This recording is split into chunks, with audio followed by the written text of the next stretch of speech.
Hi, I'm Jason from StrataGames, and here is why you should play Pauper. Number 1, Nadu is not legal.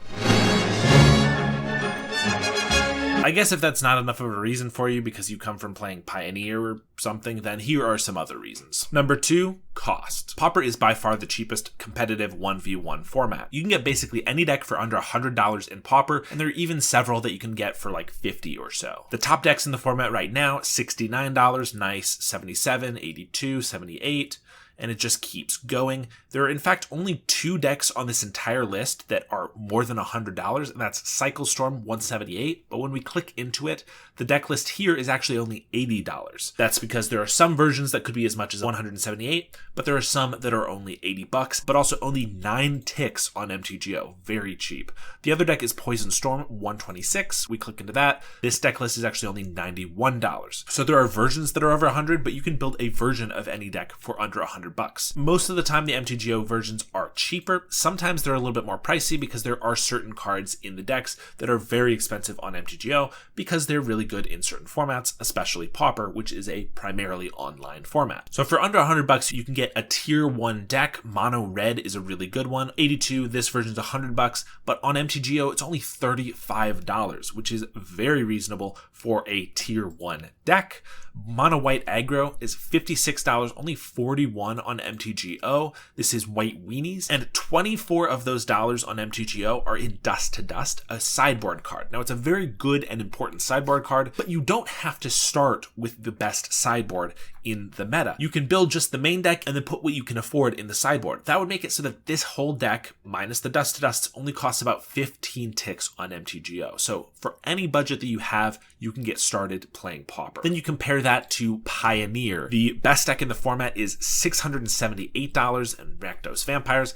Abzan Amalia $465. Is It Phoenix $296. It's hard to find a deck on here that's cheaper than $100 or $200. Mono Red Aggro actually $170. Is not too bad. $112 for this version and only 26 ticks on MTGO. So actually pretty reasonable, but this is the low end of Pioneer as opposed to the high end where you can be getting any deck you want for $100, not just Mono Red. Of course, we should look into here to make sure this version's only $560, so the prices vary a little bit based off that main page and specific lists you can get, but still 152 ticks on MTGO is quite a lot. Abzan Amalia, only 50 ticks on MTGO, actually not bad at all, but 450 in paper is quite a bit. Then you move on to Modern, and decks start getting up to about $1,000. Bant Nadu $943, Boros Energy $833, Jeskai Control over $1,000, Mono Black Midrange $1,300. We click into this one.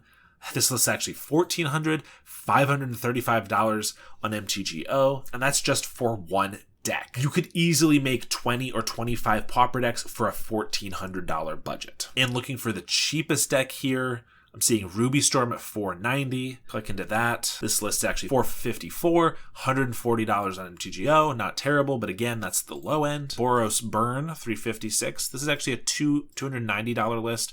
89 ticks on MTGO, that's okay. But if you want to play something other than Burn, you're going to have to spend a little bit more. And finally, we get to Legacy, where we're starting to really churn out the 4-digit numbers. $3,000 for Reanimator, $2,500 for Eldrazi, $5,400 for Grixis Tempo, $8,000 for lands. Here is where it's almost impossible to find a deck for under $1,000, which is insane. Mono White Stoneblade, $629 deck. Actually, only $470 for this list, $115 for MTGO. Again, not bad. But in these formats, on the low end, you're still spending way more than Pauper, and that's if you want the cheapest deck in the format. If you want one more powerful, you're gonna have to really shell out the cash. For the price of getting the top tier deck in any of these formats, you could build so many Pauper decks and have a whole little battle box that you can share with your friends. Pauper also uses a lot of cards that you probably already have lying around from various drafts, pre-releases, or whatever that you've played from standard sets that don't end up fitting into any other competitive deck or even commander decks. I used cards that I had and that I was able to get from my friends, and then I spent about $200 and I was able to build 8 Pauper decks for a battle box that I can bring 7 of my friends over, have a little tournament. Nobody has to provide decks except for me. $200 for 8 decks, which is about $25 a deck. Number 3, format diversity. Pauper has admittedly been a little bit more homogenous since Modern Horizons 3 came out, with the top 4 decks being about 50% of the meta, but when we compare that to the other formats, it's not actually that bad. Pioneer's top 2 decks cover about 45% of the meta, and when you add in this Rakdos midrange deck that's very similar to the Rakdos Vampires, that's 50% for just 2 decks. In Legacy, 25% of the meta is Reanimator, meaning 1 in 4 matches or more than once per league, you're likely to face this exact same deck. And Modern actually has a pretty reasonable metagame right now and in comparison to Pauper, so I'm not going to disparage that, but 15% of the time you do have to play against Nadu, and when you do, you're going to play a very grindy long game while your opponent drags out the match with their non-deterministic combo. Number 4, Pauper is a brewer's paradise. I'm not saying you can take any pile of 60 cards into a league or a challenge and do well with it, because Pauper is still a highly competitive format. When brewing a deck, you still need to know the meta well so that you know what kind of decks you'll go up against and what cards you need to include in your sideboard and maybe even main deck in order to properly counter those decks. And you need to be willing to include good cards and synergies in your deck as opposed to just your 60 pet cards. A good way to start brewing a deck is to take an existing deck and make an alteration to it,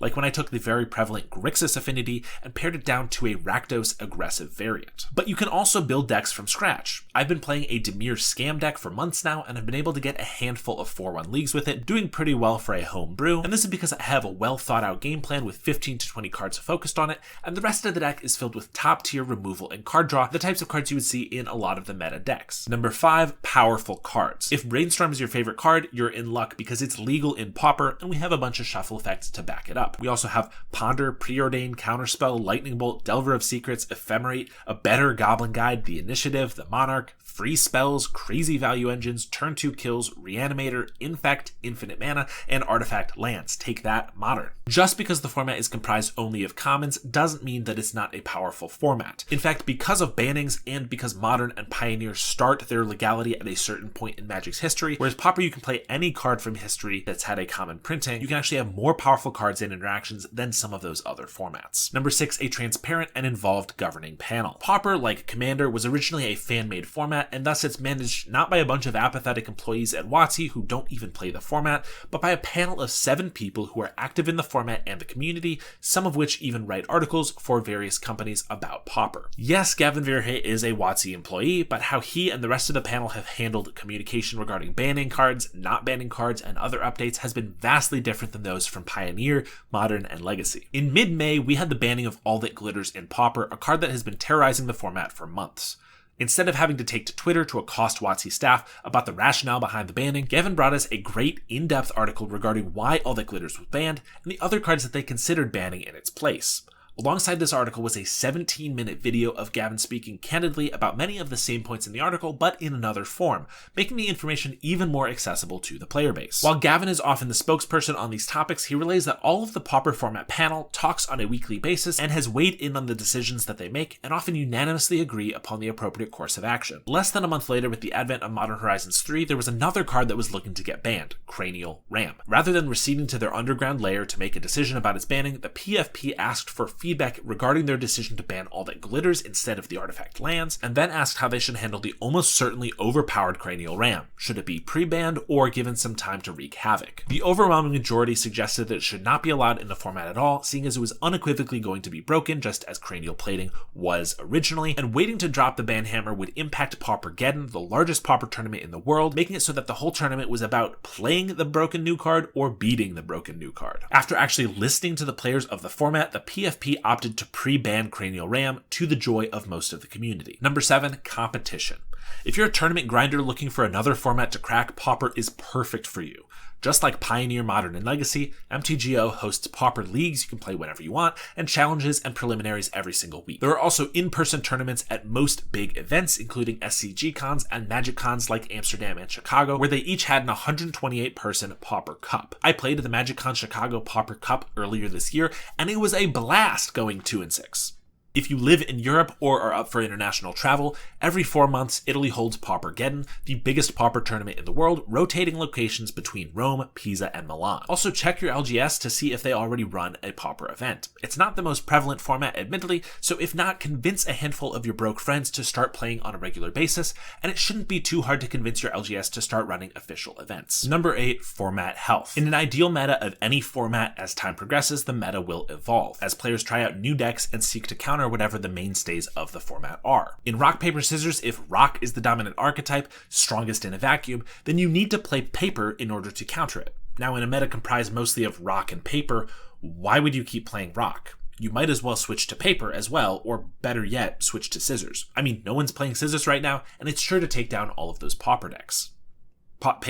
Right before Modern Horizons 3 dropped, the most powerful deck for a few weeks was Cawgates. With the new set, everyone was trying various new tech, and Gruul Panza, supercharged from Writhing Chrysalis, emerged as a dominant deck, destroying lands for early tempo and finishing the game with giant cascade threats. The prevalence of land destruction tore Cawgates down, making it near unplayable. The counter to Panza was indestructible lands and board wipes, so Affinity became favored, playing all 12 bridges and as many Quirk Clan Shamans as they could.